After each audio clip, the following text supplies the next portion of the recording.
Isso significa não que o dízimo não é criado por Deus, ou que não é cristão, ou que não é teologia.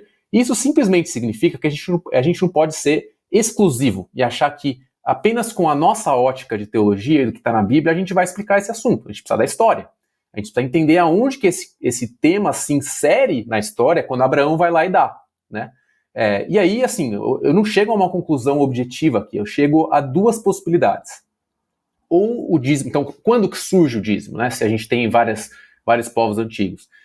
Ou ele surge como uma revelação divina, que é transmitida pelos patriarcas adiante, depois para a lei, então surge do coração de Deus, e por isso que todo mundo ao longo da história faz isso, né? Você tem os gregos, os romanos, os chineses, os lídios, os cartagineses, cara, é muito povo que dá a 10ª parte para os seus deuses.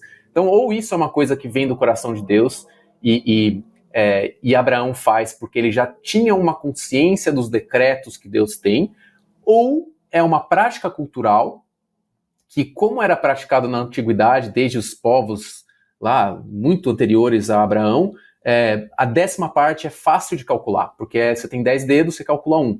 Então, se é assim, depois foi colocado na lei mosaica, por Deus, né, uma lei divina para o povo de Israel, mas daí hoje na nova aliança a lei se torna cerimonial do dízimo. Então você tem duas possibilidades.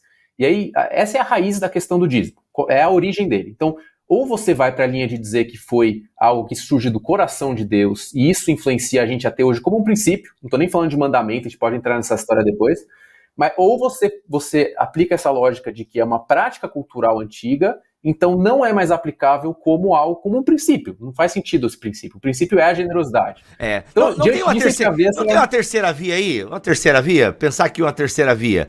É algo que nasce no coração de Deus. A gente acredita que Deus é o criador, né, do ser humano e fez o ser humano à sua imagem e semelhança. E, obviamente, que antes de Deus se revelar para Abraão, você tem outros povos e outras manifestações religiosas, e que nós temos aí a teologia da revelação geral, né? Ou seja, uma revelação de Deus que está aí disseminada por toda a criação, e isso acaba originando as religiões, né? Ou seja, então, já nas outras religiões, há um princípio que nasce em Deus e é colocado no coração do homem, que por não ter uma revelação especial como Abraão teve, cria os seus deuses, as suas divindades e os seus métodos e ritos religiosos. Então, mas esse princípio, né, tem que ter manutenção, tem que ter dinheiro para os sacerdotes, para manter o templo rodando. E aí depois que Deus revela para o povo, então sabe aquilo que a galera faz ali, os acadianos e tal, os sumérios, enfim, põe isso aí na lei, porque isso aí foi uma coisa que nasceu no meu coração